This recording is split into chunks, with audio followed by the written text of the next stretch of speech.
আল্লাহ পাক বিভিন্ন জায়গায় একই কথা বলেছেন, তাতাবায়ানার রুশদু মিনাল গায়য়ি ফামান ইয়াকফুর বিত-তাগুতি ওয়া ইউমিন বিল্লাহি ফাকাদ ইসতামসাকা বিল উরওয়াতিল উসকা। আল্লাহ বলেন যে তাবায়ানার রুশদু মিনাল গায়য়ি, কোনটা হেদায়েত আর কোনটা গোমরাহি। এই আপনি ডর লাগাবেন না, বন্ধ। কোনটা হেদায়েত কোনটা গোমরাহি, কোনটা সঠিক পথ কোনটা ভুল পথ, তাবাইয়ানা, দিবালোকের ন্যায় পরিষ্কার। ফামান ইয়াকফুর বিত-তাগুত ওয়া ইউমিন বিল্লাহ, যে তাগুতকে অস্বীকার করবে আর আল্লাহর উপর ঈমান আনবে সে ব্যক্তি কেবলমাত্র মুক্তি পাবে। কথা পরিষ্কার। অন্য আরেক জায়গায় আল্লাহ বলেন, আল্লাযীনা আমানু ইউকাতিলুনা ফী সাবিলিল্লাহ ওয়াল্লাযীনা কাফারু ইউকাতিলুনা ফী সাবিলিত তাগুত। যারা ঈমানদার তারা লড়াই করে আল্লাহর পথে, যারা বেঈমান তারা লড়াই করে তাগুতের পথে। হক আর বাতিলের লড়াই তো চলছে এবং চলবে, কোনদিন হক আর বাতিলে আপোষ হতে পারে না। হক এবং বাতিলে কোনদিন লড়াই থামতে পারে না। সুতরাং যতদিন পৃথিবী আছে ততদিন হক বাতিলের লড়াই আছে। একদিকে আল্লাহর পথের পথিকরা আল্লাহর জন্য লড়বে, আরেকদিকে তাগুতের পথের পথিকরা তাগুতের পথে লড়বে। এই লড়াই চলছে, কিয়ামত পর্যন্ত চলবে। কথাগুলো কোরআনে পাকের এক একটা আয়াত একেবারে জ্বলজ্বল করতেছে কোরআনে পাকের মধ্যে। আপনারা হয়তো এতক্ষণ পর্যন্ত আমার কথা শুনে মনে করতেছেন যে তাগুতটা কি জিনিস। এটাই তো কথা। এই তাগুতের পরিচয় দেওয়া লাগবে আপনাদের কাছে, কারণ তাগুতের পরিচয় না জানা থাকার কারণে অসংখ্য অগণিত মানুষ এই ঝামেলার মধ্যে পড়ে আছে যে তারা আল্লাহর উপরেও নিজেদেরকে ঈমানদার বলে তারা পরিচয় দেয়, আবার তারা তাগুতের ফান্দে আটকা পড়ে আছে। অথচ একজন ব্যক্তি আল্লাহর উপর ঈমান থাকলে তাগুতের উপর তার বিশ্বাস থাকতে পারে না। কোরআনে পাকের অসংখ্য আয়াতের মধ্যে আল্লাহ পাক রব্বুল আলামিন এই তাগুত শব্দটি ব্যবহার করেছেন। এই জন্য কাদিমান ওয়া হাদিসান, সর্বযুগেই যারা কোরআনে পাক নিয়ে আলোচনা করেছেন, তাফসীর করেছেন, তারা তাগুতের সংজ্ঞা এবং তার পরিচয় দিয়েছেন, মা হুয়া তাগুত। তো তারা সমস্ত মুফাসসিরিনগণ তাগুতের যে পরিচয় দিয়েছেন সেটার সারমর্ম যদি আমি আমার সহজ ভাষায় বলতে চাই, তাহলে আমি আপনাদেরকে একটু একটা অতিরিক্ত একটা কথা আগে বলে তারপরে আমি তার পরিচয়টা বোঝাচ্ছি। আপনারা গায়রুল্লাহ বুঝেন? কে কে বুঝেন হাত উঠান তো। সবাই উঠান নাই? হ্যাঁ, ঠিক আছে, বসেন, নামা হাত নামান। গায়রুল্লাহ মানে হলো এই মহাবিশ্বের মধ্যে আল্লাহ কয়জন? এক আল্লাহ ছাড়া বাকি যা কিছু আছে সব হলো গায়রুল্লাহ। আল্লাহ ছাড়া যা আছে সব কি? এবার হাত তুলেন কে কে গায়রুল্লাহ বুঝছেন? পুরা মজমা, মাশাআল্লাহ, বসেন, হাত নামান। তো গায়রুল্লাহ তো বোঝা গেল। গায়রুল্লাহ কি? গায়রুল্লাহ মানে কি? আল্লাহ ছাড়া। গায়রুল্লাহ মানে আল্লাহ ছাড়া যা আছে সব কি? আসমান কি? জমিন কি? মানুষ কি? জিন ফেরেশতা সব কি? নবী ওলি দরবেশ যা আছে সব কি? সব গায়রুল্লাহ একদিকে, আর আমার আল্লাহ শুধু একা। তো বোঝা গেল গায়রুল্লাহ। এবার বুঝেন তাগুত কি জিনিস। তাকে বাদ দিয়ে যখন মানাত উজ্জা অথবা হুবালের পূজা করা হলো, তখন এই লাত মানাত উজ্জা হুবাল এই সমস্ত দেবতাগুলোকে বলা হয় তাগুত। বর্তমান যুগে লাত মানাত উজ্জা হুবাল নাই। এখন মানুষ পূজা করে দুর্গা দেবতার, এখন মানুষ পূজা করে সরস্বতী, কালী ইত্যাদি নামক বিভিন্ন দেবতার। তো ইবাদতের একমাত্র মালিক কে? আল্লাহকে বাদ দিয়ে যখন মানুষ দুর্গার পূজা করলো, তখন দুর্গাকে বলা হয় তাগুত। আল্লাহকে বাদ দিয়ে যখন মানুষ যখন কালী, সরস্বতী ইত্যাদি মূর্তিগুলোর পূজা করে, তখন সেই সকল মূর্তিগুলোকে বলা হয় তাগুত। বুঝা গেল? কথা বুঝতেছেন আপনারা? জবাব দিয়ে বুঝার জন্য বলতেছি, শোনার জন্য বলতেছি না। এই কথা বুঝতেই হবে আজকে মুসলমানদেরকে, না বুঝলে উপায় নাই, মুক্তির উপায় নাই। তাহলে আল্লাহ বলতেছেন, তুমি যদি ইমানদার হতে চাও, তুমি যদি ইমানের দাবিতে সত্যবাদী থাকতে চাও, এক আল্লাহরই ইবাদত করতে হবে, কোন গায়রুল্লাহর এক মুহূর্তের জন্য ইবাদত করা চলবে না। কেউ যদি গায়রুল্লাহর এক মুহূর্তের জন্য ইবাদত করে, এরপরে সে আল্লাহর যতই ইবাদত করুক না কেন, সে কোশ্চিনকালেও ইমানদার হবে না। সে একত্ববাদে বিশ্বাসী নয়, বরং সে তাগুতে বিশ্বাসী। একটা লোক মনে করেন 5 ওয়াক্ত নামাজ পড়ে, শুধু ফরজ নামাজ না, আগে পরে যত সুন্নত আছে সব পড়ে, 6 রাকাত আওয়াবিনের নামাজ পড়ে, 8 রাকাত তাহাজ্জুদের নামাজ পড়ে, 4 রাকাত ইশরাকের নামাজ পড়ে, 4 রাকাত চাশতের নামাজ পড়ে, 2 রাকাত জাওয়ালের নামাজ পড়ে, যত রকম নফল নামাজ আছে সব পড়ে। 23 ঘন্টা 55 মিনিট সে শুধু আল্লাহর ইবাদত করে, আর 5 মিনিট দুর্গার পূজা করে। এবার বলেন, এই লোকটা ইমানদার না বেঈমান? সন্দেহ আছে কারো কোনো? এই লোককে বেঈমান বলার জন্য কোনো মুফতি সাহেবের দরকার আছে? এই লোকে বেঈমান ফতোয়া দেওয়ার জন্য আপনারাই যথেষ্ট। কারণ সবাই জানে, আচ্ছা 5 মিনিট করলো না, 1 মিনিট করলো, তাহলে ইমানদার না বেঈমান? তাহলে 23 ঘন্টা 59 মিনিট শুধু আল্লাহর ইবাদত করলো, আর প্রতিদিন 1 মিনিট করে দুর্গার অথবা কালীর অথবা সরস্বতীর অথবা অন্য কোন দেবতার অথবা চন্দ্রের অথবা সূর্যের অথবা আগুনের পূজা করে, ইমানদার না বেঈমান? এটাই আল্লাহ বলেছেন।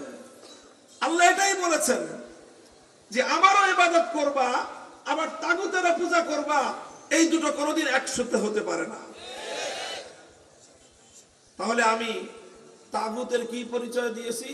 যে আল্লাহর স্থানে যদি গায়রুল্লাহকে বসানো হয়, সেই গায়রুল্লাহকে বলা হয় তাগুত। যেমন ইবাদতের উপযুক্ত একমাত্র কে? এটাকে বলা হয় আল্লাহর একত্ববাদ। কি বলা হয়? আল্লাহর একত্ববাদ। আরবি শব্দ হলো তাওহীদ। তাওহীদ, তাওহীদ মানে একত্ববাদ। এটাকে বলা হয় তাওহীদ ফিল ইবাদাহ। ইবাদতের মধ্যে আল্লাহর একত্ববাদকে না মানলে একজন মানুষ যত ইবাদত করুক, যত নামাজ পড়ুক, যতবার হজ করুক, যত কোটি টাকা দান সদকা করুক, সে ইমানদার না বেঈমান? মুহতারাম হাজিরিন, ইবাদতের মধ্যে যেরকম একমাত্র আল্লাহকে মানতে হয়, ইবাদতের মধ্যে আল্লাহকে যেরকম, আল্লাহর সঙ্গে যেরকম অন্য কাউকে শরীক করা যায় না, অন্য কোন কাউকে এক মুহূর্তের জন্য ইবাদতের মধ্যে আল্লাহর শরীক করলে তাহলে আর সে একত্ববাদী থাকে না, সেই লোকটা মুশরিকে পরিণত হয়। কারণ সে মুশরিক কেন?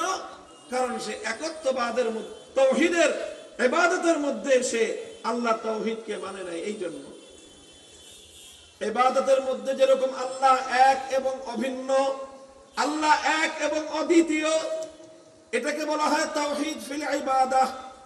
ঠিক তদ্রুপ আমার আল্লাহ পাক রব্বুল আলামিনের আরেকটা তাওহীদ আছে, একত্ববাদ রয়েছে, সেটাকে বলা হয় তাওহীদ ফিল হাকিমিয়াহ। তাওহীদ ফিল হাকিমিয়াহ অর্থ হলো আসমান এবং জমিন, মহাবিশ্ব, গোটা এই সৃষ্টি জগতের মধ্যে আইন তৈরি করবার, বিধান তৈরি করবার চূড়ান্ত ক্ষমতা, প্রশ্নহীন ক্ষমতা একমাত্র কার? আইন করতে পারবে একমাত্র কে? বিধান তৈরি করার একমাত্র চূড়ান্ত ক্ষমতা কার? এই যে ইবাদতের মালিক যেমন একমাত্র আল্লাহ, এটাকে বলা হয় ইবাদতের তাওহীদ। আইনও একমাত্র তৈরি করতে পারবেন কে? এটাকে বলা হয় হুকুমের তাওহীদ, হুকুম করার তাওহীদ। ইবাদতের তাওহীদকে না মানলে তুমি যাই হও ইমানদার হতে পারো না। হুকুম করার ক্ষেত্রে বিধান দেওয়ার ক্ষেত্রেও আল্লাহর একত্ববাদকে না মানলে হাজি গাজী পাজি হতে পারো, ইমানদার হওয়া যাবে না। কথাটা খুব ভালো করে বুঝেন। আমার দেশে ইবাদতের শিরক খুব কম, ইবাদতের শিরক খুব কম। কারণ এই যে আপনারা সবাই বললেন যে 24 ঘন্টার মধ্যে 23 ঘন্টা 59 মিনিট আল্লাহর ইবাদত করে একটা মানুষ যদি 1 মিনিটের জন্য গায়রুল্লাহর ইবাদত করে, আপনারাই ফতোয়া দেন সে ঈমানদার না মুশরিক? এই সবাই কথা বললো। কাউকে যদি দেখা যায় যে দুর্গার পূজা করতেছে আর সে যদি বলে আমি মুসলমান, মানবেন? আরে দুর্গা তো দূরের কথা, কাউকে যদি দেখেন কোন পীরের মাজারে সেজদা করতেছে, তাই তো বাঙালিরা পিঠে সাইজ করে যে সেজদার মালিক একমাত্র কে? তুই আল্লাহর সেজদা গায় না, তুই মাজারে করলি কেন? মায়ের একটা মাটিতে পড়বে? তুই সেজদা করবি, ইমানদার হয়েছিস একমাত্র কাকে? ইমানদার এক আল্লাহ ছাড়া অন্য কাউকে সেজদা করে না। তো কাজে মানুষ এটা বুঝে যে ইবাদতের মধ্যে এক আল্লাহকেই মানতে হবে, এক আল্লাহর ইবাদত করা যাবে, অন্য কারো ইবাদত করা যাবে না। অথচ দুঃখজনক বিষয় হলো এই, এক আল্লাহকে মাবুদ না মেনে গায়রুল্লাহর ইবাদত করলে যেরকম একজন মানুষের ঈমান ঠিক থাকে না, ঠিক তদ্রূপ এক আল্লাহর আইন না মেনে আল্লাহর আইনের জায়গায় কোন গায়রুল্লাহর আইনকে বিশ্বাস করলেও একজন মানুষের ঈমান থাকে না। মুহতারাম হাজিরিন, এখন কেউ বলতে পারেন যে তাহলে মানুষ কি কোনো আইন করতে পারবে না, মানুষ কোনো বিধান দিতে পারবে না? এই প্রশ্নের জবাব হলো হ্যাঁ, মানুষ আইন করতে পারবে, বিধান দিতে পারবে একটা শর্তে। কয় শর্তে? জোরে বলেন, কয় শর্তে? এক শর্তে। সেটা হলো মানুষ এমন আইন করতে পারবে যেই আইন আল্লাহর কোন আইনের বিরোধী হতে পারবে না। মানুষ বিধান দিতে পারবে, তবে মানুষ আল্লাহর বিধানের বিরুদ্ধে কোনো বিধান দিতে পারবে না। যদি কোনো মানুষ আল্লাহর কোন আইনের বিরুদ্ধে কোনো আইন করে, সঙ্গে সঙ্গে সে তাগুত হয়ে যায়। কোন মানুষ যদি আল্লাহর কোন বিধানের বিরুদ্ধে কোন বিধান তৈরি করে, সঙ্গে সঙ্গে সে তাগুতে পরিণত হয়। এজন্য চূড়ান্ত ভাবে, প্রশ্নহীন ভাবে, আনচ্যালেঞ্জেবল, যার আইনের কেউ চ্যালেঞ্জ করতে পারবে না, তিনি একমাত্র কে? সুতরাং আল্লাহর আইনের বিরুদ্ধে যে আইন করবে সেই তাগুত। আল্লাহর আইনের বিরুদ্ধে যদি কোন রাজা বাদশাহ আইন করে, সেই রাজা বাদশাকে বলা হয় তাগুত। আল্লাহর আইনের বিরুদ্ধে যদি কোন রাষ্ট্রপতি আইন জারি করে, সেই রাষ্ট্রপতিকে বলা হয় তাগুত। আল্লাহর আইনের বিরুদ্ধে যদি কোন প্রধানমন্ত্রী কোন আইন জারি করে, সেই প্রধানমন্ত্রীকে বলা হয় তাগুত। আল্লাহর আইনের বিরুদ্ধে যদি কোন মন্ত্রী পরিষদ কোন আইন অনুমোদন দেয়, সেই মন্ত্রী পরিষদকে বলা হয় তাগুত। আল্লাহর আইনের বিরুদ্ধে যদি কোন আদালত, কোন বিচারপতি, কোন বিচারালয় যদি কোন আইন দেয়, তাহলে সেই বিচারপতি আর বিচারালয়কে বলা হয় তাগুত। আল্লাহর আইনের বিরুদ্ধে যদি কোন আইন পরিষদ, কোন সংসদ যদি কোন আইন পাস করে, সেই গোটা সংসদকেই বলা হয় তাগুত। এখানে কথার মধ্যে কোনো অস্পষ্টতা নাই। সংসদ আইন পাস করতে পারবে, কিন্তু আল্লাহর বিরুদ্ধে আইন পাস করবার কোন অধিকার কোন মাখলুকের নাই। যেই মাখলুক আল্লাহর বিরুদ্ধে আইন পাস করবে, সেই মাখলুক হলো তাগুত। সেই তাগুতকে যারা বিশ্বাস করবে, তারা সব মুশরিক এবং বেঈমান। মুহতারাম হাজিরিন, আইন করবেন চূড়ান্ত ভাবে একমাত্র কে? যারা এক আল্লাহর আইন মানবে, তাদেরকে বলা হয় একত্ববাদী, ঈমানদার। আল্লাহর আইনের বিরুদ্ধে যারা আইন করবে, তাদেরকে বলা হয় তাগুত। তাগুতের আইন যারা মানবে, তাদেরকে বলা হয় মুশরিক। মুহতারাম হাজিরিন, এইবার যদি আপনারা তালাশ করেন আপনাদের সমাজে, এই ঈমান এবং এই যে তাওহীদ এবং তাগুতের যে পরিচয় আমি দিলাম, এই পরিচয়ের ম্যাগনিফাইং গ্লাস দিয়ে, এই পরিচয়ের যদি আপনি এই পরিচয়ের গ্লাস দিয়ে, ম্যাগনিফাইং গ্লাস দিয়ে, দূরবীন দিয়ে যদি আপনি খুঁজেন, আপনার সমাজে অসংখ্য অগণিত হাজি পাবেন বেঈমান। হজ করলে মানুষ ইমানদার হলে আবু জাহাল আপনার চেয়ে আমার চেয়ে কয়েক গুণ বেশি হজ করেছিল। কমপক্ষে না হলে 50 বার হজ করছে সে জীবনে। এই আবু জাহেলরা 50 বার হজ করার পরেও ইমানদার না বেঈমান? তো হজ করলেই মানুষ ইমানদার হয় না, তাহাজ্জুদের নামাজের সময় যায় নামাজ তালাশ করলেই মানুষ ইমানদার হয় না। ইমানদার হওয়ার জন্য সর্বপ্রথম আপনাকে আল্লাহর একত্ববাদে বিশ্বাসী হতে হয়। ইমানদার হতে হলে সর্বপ্রথম তাওহীদকে বিশ্বাস করতে হয়, এবং তাওহীদ ফিল ইবাদাহকে যেরকম বিশ্বাস করতে হয়, তাওহীদ ফিল হাকিমিয়াহকেও বিশ্বাস করতে হয়। তাওহীদ ফিল ইবাদাহ, ইবাদতের একত্ববাদকে না মানলে একজন মানুষ যেরকম একত্ববাদী বিশ্বাসী ইমানদার থাকতে পারে না, আইন তৈরি করবার ক্ষেত্রেও আল্লাহ তাওহীদ ফিল হাকিমিয়াহকে না মানলে একজন মানুষ ইমানদার এবং বিশ্বাসী থাকতে পারে না, সে মুশরিক এবং তাগুতে পরিণত হয়।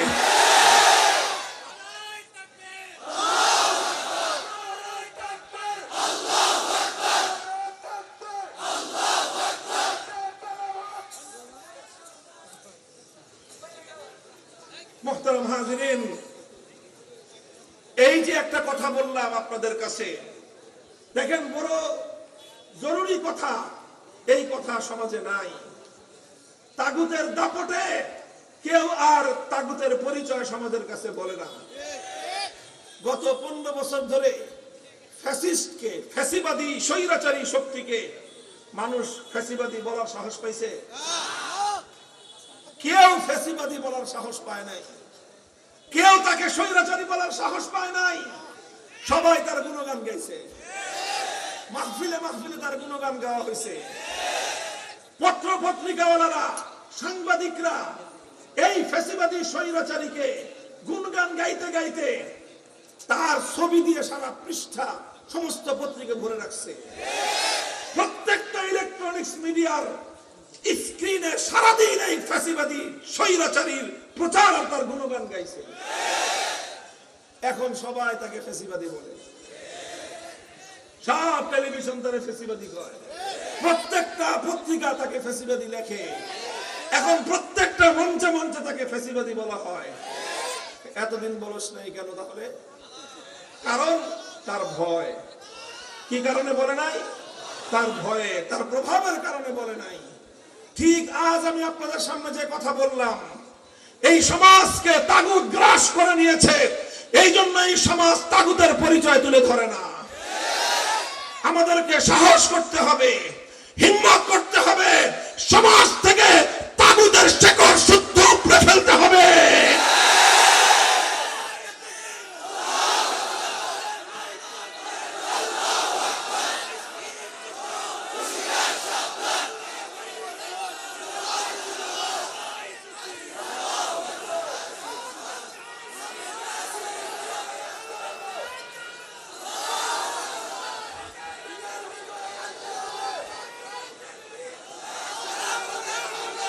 মুহতারাম হাজিরিন, দেখেন আল্লাহর আইনের জায়গায় মানুষের বানানো আইন যখন দেওয়া হয়, তো আল্লাহর আইনের জায়গায় যেই মানুষরা আইন বানায় সেই মানুষগুলোকে বলা হয় তাগুত।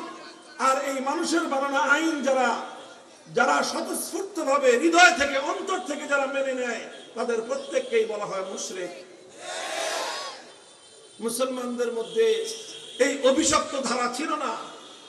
মুসলমানরা এটা কল্পনাও করতে পারত না যে আল্লাহর আইন উৎখাত করে কোন মানুষ আল্লাহর আইনের জায়গায় নিজে আইন তৈরি করতে পারে।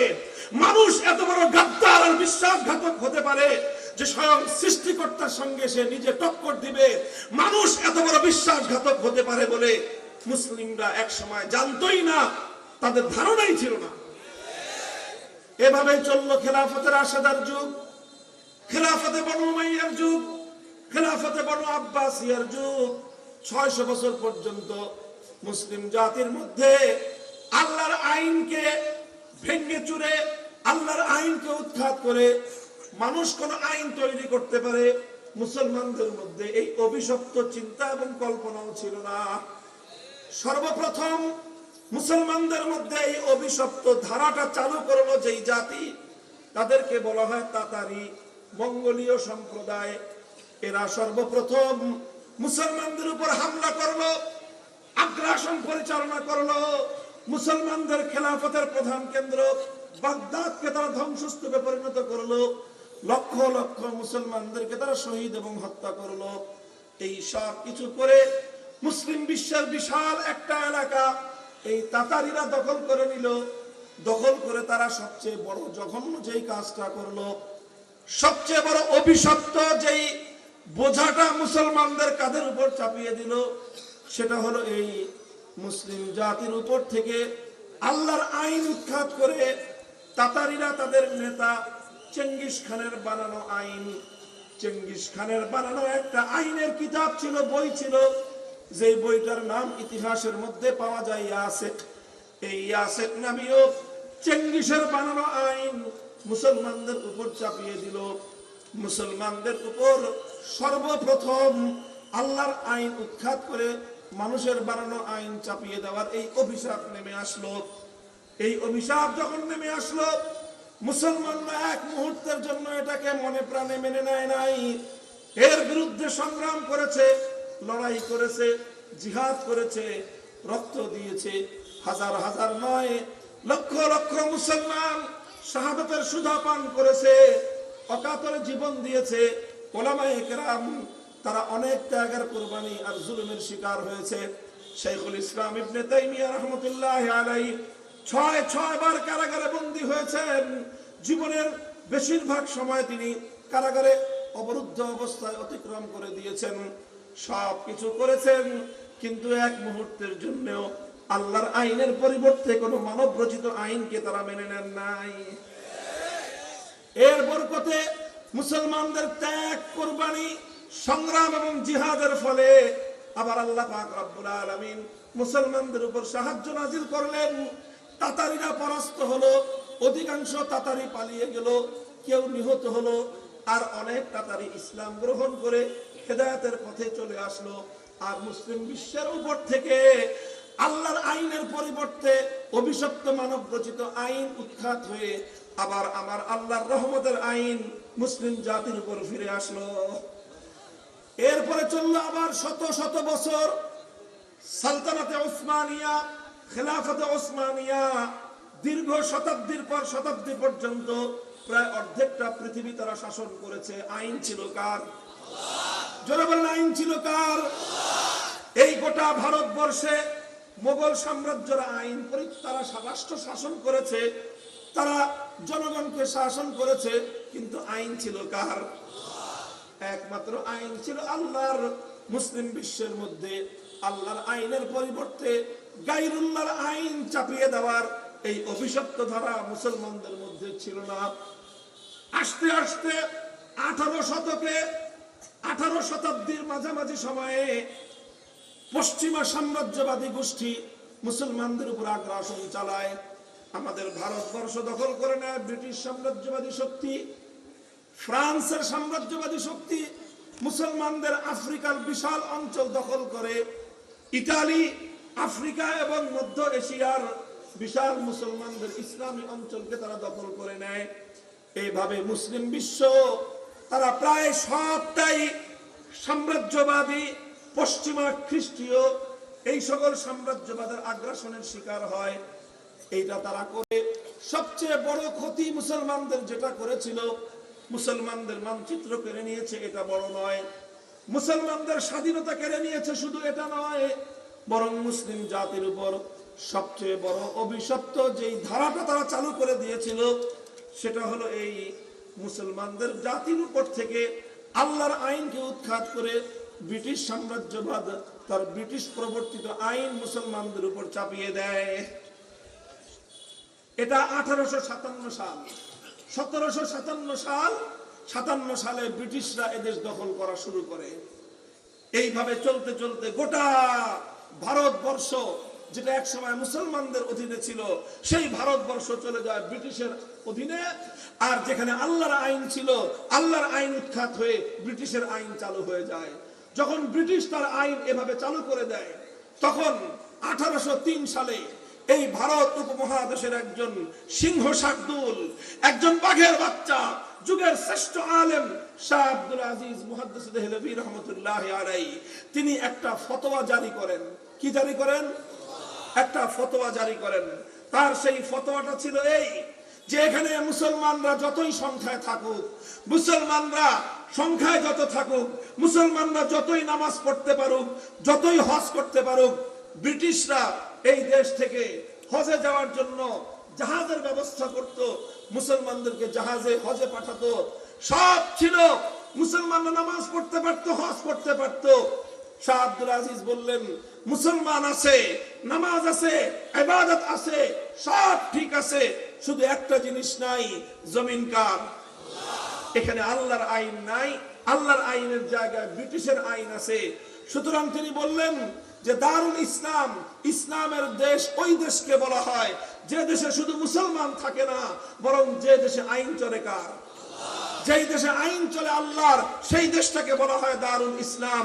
সেই দেশে মুসলমান কম থাকুক বা বেশি থাকুক, মুসলমান 10% থাকতে পারে, 20% থাকতে পারে, 40-50% থাকতে পারে, কিন্তু আইন যেখানে চলে আল্লাহর, সেই দেশটাকে বলা হয় ইসলামের দেশ।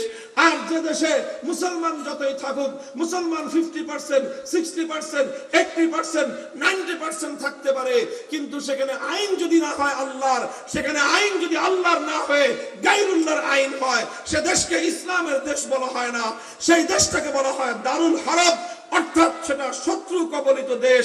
আর সেই শত্রুর কবল থেকে মানব রচিত আইনকে উৎখাত করে আবার আল্লাহর আইন বাস্তবায়ন করার জন্য সে দেশে জিহাদ করা প্রত্যেক মুসলমানের জন্য ফরজে আইন।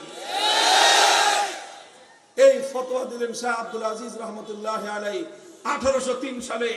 মুসলমানরা জিহাদের প্রস্তুতি নিল, কেন? যে ব্রিটিশের আইন উৎখাত করে আবার আল্লাহর আইন ফিরিয়ে আনতে হবে, এজন্য মুসলমানরা প্রস্তুতি নিল। 1831 সালে বালাকোটের জিহাদ হলো, শহীদ হলেন সৈয়দ আহমদ রহমতুল্লাহ আলাইহি। 1857 সালে শামিলির জিহাদ হলো, শহীদ হলো হাফেজ জামান শহীদ রহমতুল্লাহ আলাইহি।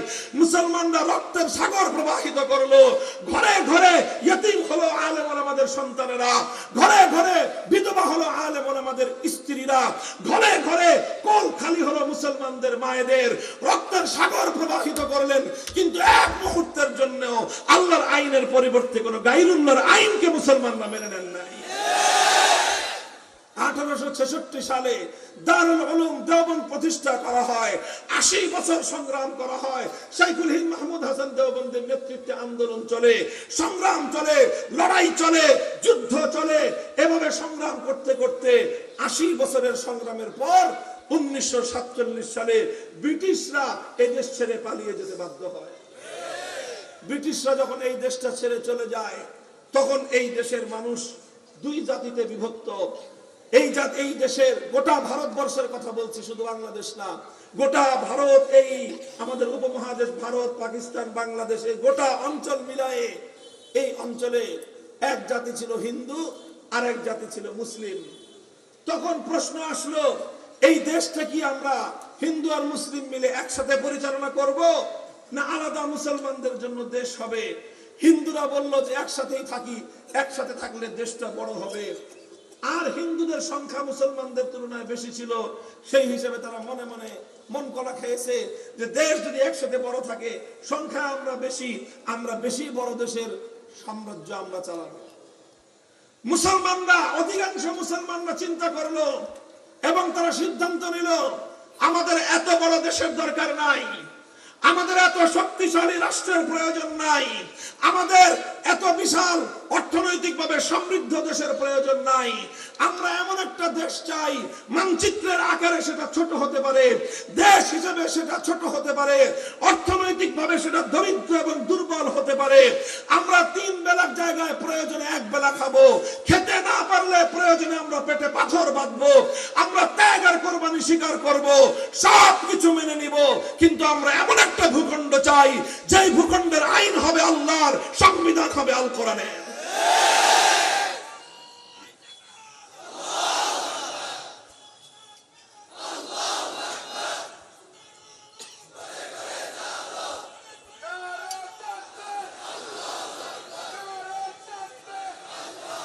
মুহতারাম হাজিরিন, মুসলমানরা এর জন্য অনেক ত্যাগ স্বীকার করলো। শুধুমাত্র একটা বিষয় তাদের চাহিদা ছিল, মুসলমানদের একটাই স্বপ্ন ছিল, মুসলমানদের হৃদয়ে একটাই আকাঙ্ক্ষা ছিল, অনেক খেতে হবে, অনেক পড়তে হবে, অনেক টাকার মালিক হতে হবে, অনেক ক্ষমতার মালিক হতে হবে। এত কিছু না, শুধু আমরা একটাই জিনিস চাই, একটা মানচিত্র চাই, একটা ভূখণ্ড চাই, একটা দেশ চাই, যে দেশে আর কিছু থাকুক বা না থাকুক, আইন থাকবে কার? এটার জন্য মুসলমানদেরকে অনেক ত্যাগ স্বীকার করতে হয়েছে। হাজার হাজার নয়, লক্ষ লক্ষ মুসলমানদেরকে নিজেদের বাপদাদার মাটি ভিটা ছাড়তে হয়েছে। লক্ষ লক্ষ মুসলমান বাপদাদার ভিটা ছেড়েছে, নিজের সারা জীবনের অর্জিত সম্পত্তি ছেড়ে রাস্তার ফকির ভিখারিতে পরিণত হয়েছে। অসংখ্য অগণিত মুসলমান রাস্তায় নিজের সন্তানদেরকে শহীদ হতে দেখেছে। অসংখ্য অগণিত মুসলমানের রক্ত দিয়ে গোটা ভারত উপমহাদেশ রঞ্জিত হয়ে গিয়েছে। মুসলমানরা জীবন দিতে রাজি হয়েছে, শাহাদাত বরণ করতে রাজি হয়েছে, সন্তান হারাতে রাজি হয়েছে, সম্পদ হারাতে রাজি হয়েছে, দেশ হারাতে রাজি হয়েছে। কিন্তু মুসলমানরা একটা ভূখণ্ড চেয়েছিল, যেই ভূখণ্ডে আইন হবে আল্লাহর, সংবিধান হবে আল কোরআন। সবচেয়ে বড় গৌরবের কথা, সবচেয়ে বড় গৌরবের কথা আমাদের জন্য, এবং সবচেয়ে বড় হৃদয় বিদারক কথা, মর্মান্তিক কথা আমাদের জন্য, সেটা হলো এই আল কোরআনের সমাজ গড়বার জন্য, আল্লাহর আইনের একটা রাষ্ট্র এবং দেশ গঠন করার জন্য ভারত উপমহাদেশের অনেক মুসলমানরাই ত্যাগ স্বীকার করেছে। সেই পাঞ্জাবের মুসলমানরা রক্ত দিয়েছে, সেই সীমান্ত প্রদেশের মুসলমানরা রক্ত দিয়েছে, সেই বেলুচিস্তানের মুসলমানরা ত্যাগ স্বীকার করেছে। লাহোর থেকে করাচি পর্যন্ত অনেক মুসলমান অনেক ত্যাগ আর কোরবানি স্বীকার করেছে। তবে ইতিহাস সাক্ষী, গোটা ভারতবর্ষে সবচেয়ে বেশি ত্যাগ আর কোরবানি যে জাতি স্বীকার করেছে, সবচেয়ে বেশি ত্যাগ এবং কোরবানির নজরানা যে জাতি পেশ করেছে, সে জাতির নাম হলো বাংলাদেশের মুসলিম জাতি। পাঞ্জাব এবং পশ্চিম পাকিস্তানি খান পাঠানরা ইসলামী রাষ্ট্রের জন্য অত রক্ত দেয় নাই, আমার বাংলার মুসলমানরা ইসলামী রাষ্ট্রের জন্য যত রক্ত দিয়েছে। আমার বাপদাদারা, আপনার বাপদাদারা, এটা তো আসমান থেকে নেমে এসে কেউ রক্ত দেয় নাই, আসমান থেকে নেমে এসে কেউ জীবন দেয় নাই। জীবন দিয়েছে আপনার বাবা, জীবন দিয়েছে আপনার দাদা, আমার দাদা বাপদাদা, আমাদের পূর্বপুরুষরাই এই জমিনে ছিল, এবং তারাই আল্লাহর জমিনে ইসলামী হুকুমত বাস্তবায়ন করার জন্য এই ত্যাগ আর কোরবানিগুলো স্বীকার করেছে। হে মুসলমান, দুঃখ আর আফসোস লাগে, যেই দাদা আল্লাহর দ্বীনের জন্য, কোরআনের জন্য জীবন দিয়ে গেছে, আর তার নাতি আজকে আল্লাহর কোরআনকে উৎখাত করার জন্য ধর্মনিরপেক্ষতার রাজনীতি করো। লজ্জা থাকা দরকার তোমার, লজ্জা থাকা দরকার তোমাদের। তোমার বাবা রক্ত দিয়েছিল আল্লাহর কোরআনের জন্য, আর তুমি রাজনীতি করে আব্রাহাম লিঙ্কনের আদর্শে।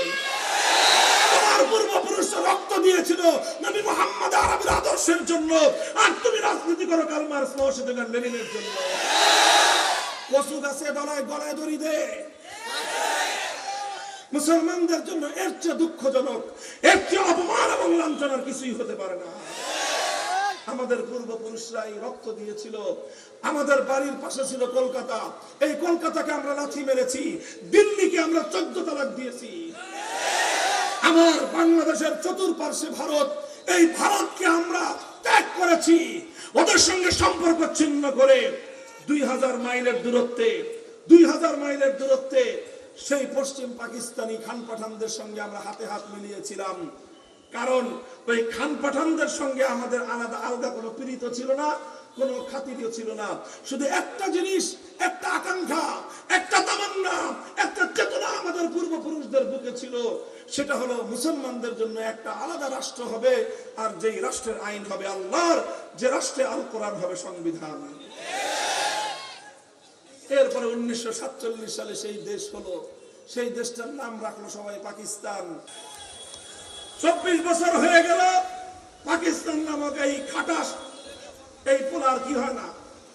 আরে কি হয় না? বড় হয় না। কয় হুজুর কোরআনের আইন দিতে আরো সময় লাগবে। হুজুররা বললেন যে যেই পোলা 24 বছরও সাবলক হয় নাই, এইরকম অকর্মণ্য পোলা আমাদের প্রয়োজন নাই, ভেঙে টুকরো করে দাও পাকিস্তান। এদেশের মানুষ স্বাধিকারের আন্দোলনে আন্দোলন করার জন্য, স্বাধিকারের জন্য তারা মাঠে নামলো। সেই সময় একজন নেতা যিনি 1947 সালে মুসলিম লীগ করতেন। 1947 সালে তিনিও জাতির সঙ্গে ওয়াদা করেছিলেন যে দেশে যদি মুসলমানদের আলাদা রাষ্ট্র হয় কোরআনের শাসন হবে। সেই নেতা 70 সালে এসে বললেন যে আপনারা আমাকে ভোট দেন, আপনারা ভোট দিলে আপনি কি করবেন? তিনি ওয়াদা করলেন, প্রতিশ্রুতি দিলেন যে আমি পাশ করলে, আমার দল ক্ষমতায় গেলে কোরআন সুন্নাহ বিরোধী কোনো আইন করব না। জানতে চান সেই নেতার নাম? সেই নেতার নাম শেখ মুজিবুর রহমান। তিনি তার জীবনে দুইটা পুণ্যময় কাজ করেছিলেন বড় বড়। একটা হলো 1947 সালে মুসলমানদের জন্য আল্লাহর কোরআনের আইন দ্বারা শাসিত একটা দেশ গঠন করার জন্য মুসলিম লীগ করেছিলেন। আরেকটা জীবনের সবচেয়ে মহৎ এবং নেক কাজ করেছিলেন, 1970 সালে তিনি ওয়াদা করেছিলেন নৌকা মার্কায় ভোট দাও, আওয়ামী লীগ ক্ষমতায় গেলে আমরা কোরআন সুন্নাহ বিরোধী কোনো আইন করব না। আপনাদের বিশ্বাস হইতেছে কথাটা? এটা ইতিহাসে জ্বলন্ত আছে। বাংলাদেশের স্বাধীনতার দলিল পড়েন, 1970 সালে আওয়ামী লীগের যে নির্বাচনী ইশতেহার ছিল সেখানে স্পষ্ট ভাষায় অঙ্গীকার করা হয়েছে কোরআন সুন্নাহ বিরোধী আইন করা হবে না। মানুষ সিল মারল, জনমের মারা বাক্স ভরে উপসায়া পড়ল সিল। নিরঙ্কুশ সংখ্যাগরিষ্ঠতা তিনি পেলেন, কিন্তু পশ্চিম পাকিস্তানিরা ক্ষমতা হস্তান্তর না করে 25শে মার্চ বাংলাদেশের মানুষের উপর ভয়াল কালো রাতে নির্বিচারে হত্যাযজ্ঞ চালালো। 26শে মার্চ কালুরঘাট থেকে স্বাধীনতার ঘোষণা দেওয়া হলো। 9 মাস মুক্তিযুদ্ধ চলল। 16ই ডিসেম্বর 71 সাল বাংলাদেশ স্বাধীন হলো।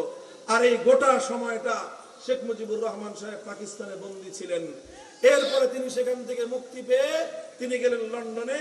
এরপরে ওনার সঙ্গে ভারতের প্রধানমন্ত্রী তৎকালীন শ্রীমতী ইন্দিরা গান্ধীর যোগাযোগ হলো। ইন্দিরা গান্ধী শেখ মুজিবুর রহমান সাহেবকে বলে দিলেন বাংলাদেশে যাও, যে সে দেশে কেমনে দেশ চালাইবা জানো? কেমনে? আমি যেমনে বলে দিব। শুধু তাই, এটা ইতিহাসের কথা, আমার মুখের কথা নয়। তিনি একটা চিরকুট একটা কাগজের মধ্যে 4টা মূলনীতি লিখে দিলেন, যেই 4টা মূলনীতি ভারতের সংবিধানের মূলনীতি। বলে দিলেন ভারতে যেভাবে সংবিধান, সেই ভারতের ইন্ডিয়ার মতো সংবিধান তুমি বাংলাদেশে রচনা করবা।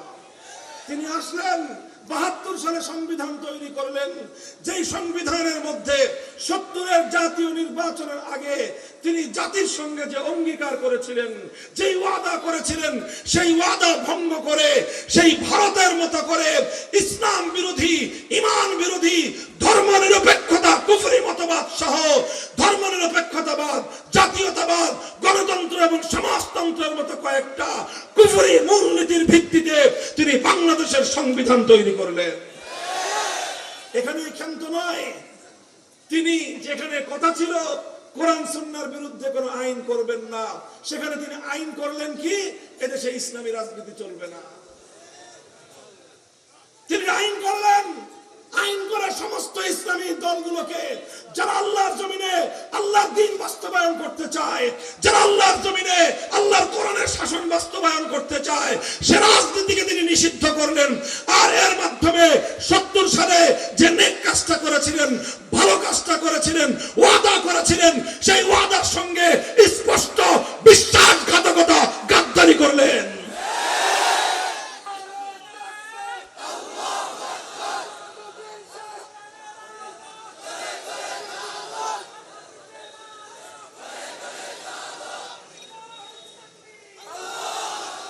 মুহতারাম হাজিরিন, এইভাবেই 72 সাল থেকে আজ 2024 সাল পর্যন্ত মাঝখানে কিছু সামান্য পরিবর্তন হয়েছে। 72 সালে ভারতের দালালি এবং গোলামীর সংবিধান বাংলাদেশের মানুষের উপর চাপিয়ে দিয়ে 71-এর মুক্তিযুদ্ধের চেতনাকে গলা টিপে হত্যা করা হয়েছে। 71-এর মুক্তিযুদ্ধ ছিল মানুষের অধিকার আদায়ের সংগ্রাম। 71-এর মুক্তিযুদ্ধ ছিল জালিমের বিরুদ্ধে মজলুমের লড়াই। 71-এর মুক্তিযুদ্ধ ছিল খান পাঠানদের বৈষম্যের বিরুদ্ধে লড়াই এবং সংগ্রাম।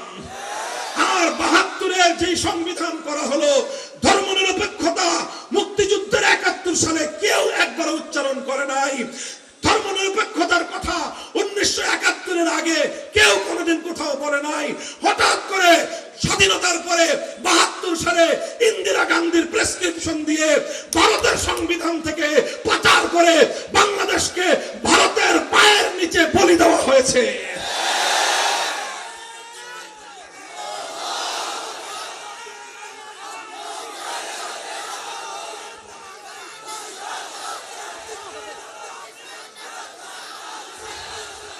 মুহতারাম হাজিরিন, কথা শুনেন। আপনারা কেউ মনে করতে পারেন যে হুজুর এই রাজনীতির পেছাল পারতেছেন কেন? শুনে রাখেন, এটা শুধু রাজনীতি না, এটা এমন এক কথা, এই কথার সঙ্গে এই বাংলাদেশের 18 কোটি ইমানদারের ইমানের সম্পর্ক। এই কুফরি সংবিধান যদি আপনারা পরিবর্তন করতে না পারেন, যতই নামাজ হজ রোজা যাই করেন, কিছু না কিছু জায়গায় গিয়ে বাধ্য হয়ে আপনাদেরকে ইসলাম বিরোধী কাজ করতেই হয়। বলবেন হুজুর শুধু আমাদের করতে হয়? না না, এই হুজুরদেরও করতে হয়। কারণ আমরা সবাই সংবিধানের অধীনে থাকি। সংবিধানের অধীনে থাকার কারণে আমাদের অধিকার নষ্ট হলে, আমরা কোথাও কোনো অন্যায়ের শিকার হলে আমাদেরকে আদালতে মামলা করতে হয়।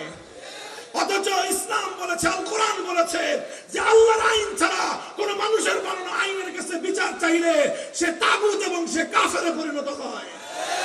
অথচ আমাদেরকে প্রতিদিন এই ব্রিটিশের বানানো আইনের দ্বারা পরিচালিত আদালতে যেতে হয়। কথা বলেন, আদালতে আমরা বাধ্য হয়ে যাই, এই জন্য মুশরিক হয়ে যাই নাই। শুনেন, কথাটা বুঝেন, বাধ্য হয়ে আদালতে যান, এই জন্য আপনার ঈমান ঠিক আছে। কিন্তু কেউ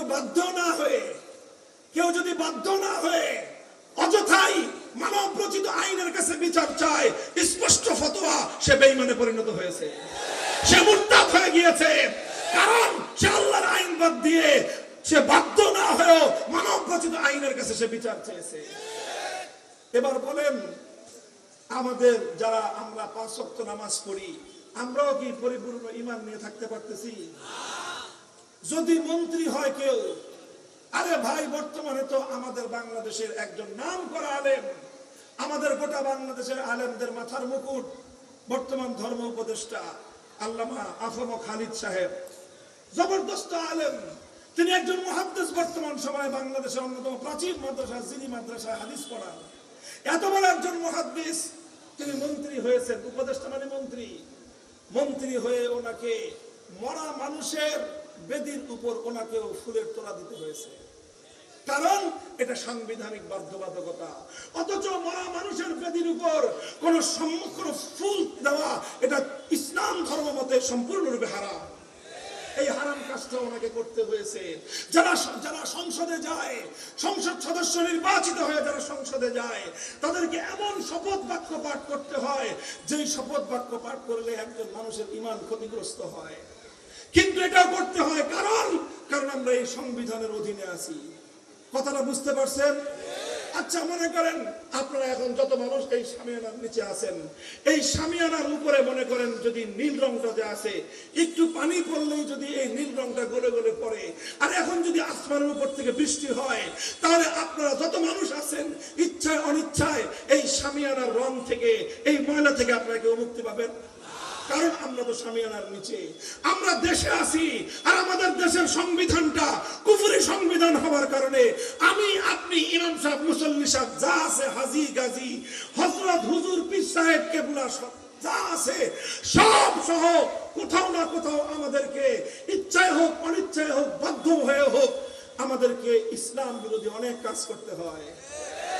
আমি আপনাদের কাছে জিজ্ঞাসা করতে চাই, আমার পূর্বপুরুষরা যেই কোরআনী শাসনের জন্য জীবন দিয়েছিলেন, আমাদের পূর্বপুরুষরা যেই কোরআনী সংবিধানের জন্য রক্ত দিয়ে, শাহাদাত দিয়ে আমাদের জন্য একটা স্বাধীন মাতৃভূমির মানচিত্রকে তারা অর্জন করেছিলেন, সেই মানচিত্র আর কতকাল ব্রিটিশ প্রবর্তিত কুফরি শাসন দ্বারা, ব্রিটিশ প্রবর্তিত মানব রচিত কুফরি আইনের দ্বারা, ধর্মনিরপেক্ষতার মতো কুফরি সংবিধান দ্বারা আর কতদিন চলবে আপনারা চান?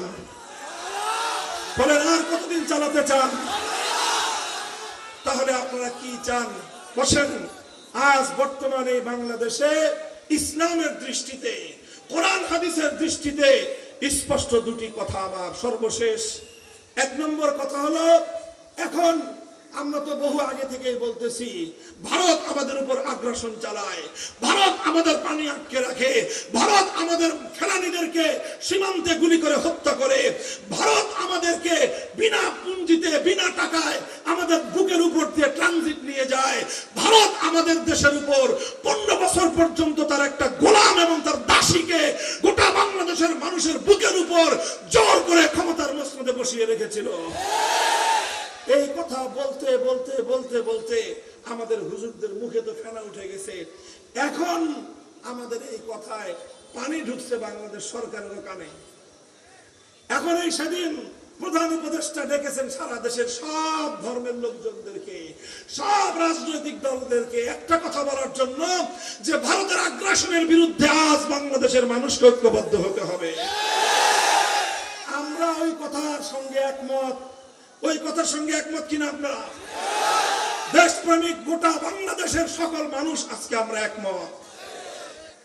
তবে আমরা একটা কথা বলি, বিষ বৃক্ষ চিনেন? যে গাছে বিষ ছড়ায়, আপনি সেই বিষের গাছকে যদি আপনি গোড়ায় পানি ঢালেন আর ডাল ছাটেন, এতে উপকার হবে? আপনি ডাল ছাটবেন, একটা ডাল ছাটলে সেখান থেকে আরো 3টে ডাল বের হবে। এই জন্য এই বিষ বৃক্ষের বিষ থেকে মুক্তির উপায় হলো একবারে গোড়া শুদ্ধ কাটো।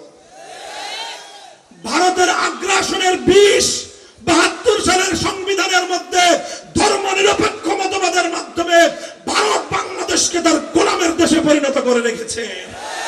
ভারতীয় আগ্রাসন থেকে মুক্তি চাইলে, ভারতীয় আগ্রাসন থেকে বাংলাদেশ যদি সত্যিকার অর্থে আত্মমর্যাদা নিয়ে মাথা উঁচু করে দাঁড়াতে চায়, ভারতীয় ধর্ম নিরপেক্ষ মতবাদ বাংলার সংবিধান থেকে বঙ্গোপসাগরে ভাসায় দাও।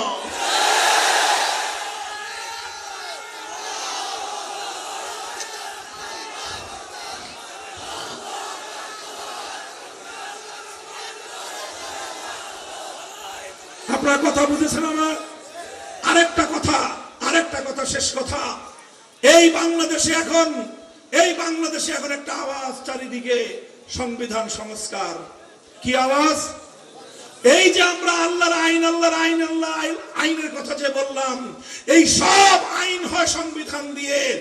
আমরা চাই আজ বাংলাদেশ, যে বাংলাদেশে 5ই আগস্টের বিপ্লব হয়েছে, যে বাংলাদেশে আবু সাঈদরা অকাতরে জীবন দিয়েছে, যে বাংলাদেশের জন্য মীর মুগ্ধরা রক্ত দিয়েছে, যে বাংলাদেশের বিপ্লবের 1 ঘন্টায় টেকনাফ থেকে তেতুলিয়া গোটা বাংলাদেশের সমস্ত মুসলিম স্থাপনা থেকে সমস্ত মূর্তি ভেঙে গুড়িয়ে দেওয়া হয়েছে, সেই বাংলাদেশের 5ই আগস্টের বিপ্লবের পর আমরা একটা জিনিস চাই, যেটা চেয়েছিল আমাদের বাপদাদারা, যেটার জন্য আমার পূর্বপুরুষরা বালাকোটের রণাঙ্গনে জীবন দিয়েছিল, যেটার জন্য 1857 সালে সামেলের রণাঙ্গনে আমাদের পূর্বপুরুষরা জীবন দিয়েছিল, যেটার জন্য 1947 সালে অসংখ্য মা বোন, অসংখ্য পিতা মাতা তারা তাদের সম্ভ্রম হারিয়েছে, তাদের সম্পদ হারিয়েছে, কলিজার টুকরা সন্তান হারিয়েছে, অনেক কিছু হারিয়ে মুসলমানদের জন্য আলাদা ভূখণ্ড পেয়েছিলাম। আমরা চাই সেই মুসলিম ভূখণ্ডে, সেই মুসলমানদের দেশে এমন একটা আইন অন্তত সংবিধানে সংযুক্ত হোক, যে আইনের কারণে আর আমাদের মুসলমানদেরকে ইচ্ছা অনিচ্ছায় ইসলাম বিরোধী কুফরি কোনো কাজের সঙ্গে সম্পৃক্ত হতে হয় না। কথা বলেন, প্রয়োজন আছে না নাই? এই জন্য একটা আইন, শুধু ছোট্ট একটা কথা বলবো, ভাষা যেটাই হোক, আমাদের স্পষ্ট দাবি হলো সংবিধানে এমন একটা ধারা সংযুক্ত করতে হবে, সেই ধারাটা হলো এই দেশে আর কোন কোরআন সুন্নাহ বিরোধী আইন, আল্লাহর শরিয়া বিরোধী কোন আইন, কোন নীতি, কোন নীতিমালা, কোন বিধান কার্যকর হবে না, থাকলে বাতিল বলে গণ্য হবে। একমত আপনারা? এদিকে তাকান, একমত আছেন? কাজে আমরা বর্তমান কর্ণধারদেরকে বলতে চাই, এদেশের মানুষের 100 বছরের হৃদয়ের আকাঙ্ক্ষা পূরণ করুন। কথা বলেন ঠিক না বেঠিক? যদি সহজে এই আকাঙ্ক্ষা আমাদের পূর্ণ না হয়, কি করবেন আপনারা বলেন? এদিকে তাকান। যদি আমাদের 100 বছরের এই হৃদয়ের আকাঙ্ক্ষা যদি পূর্ণ না হয়, তাহলে কোরআন বিরোধী আইন বাতিলের জন্য, ইসলাম বিরোধী আইন এবং বিধানগুলোকে বাতিল আর অকার্যকর করার জন্য যদি জীবন দিতে হয়, যদি রক্ত দিতে হয়, যদি শহীদ হতে হয়, 2000 নয়, 2 লক্ষ নয়, 2 কোটি যুবকের রক্ত দিয়ে যদি আল কোরআনকে বিজয় করতে হয়, শহীদ থেকে চারা দেওয়া।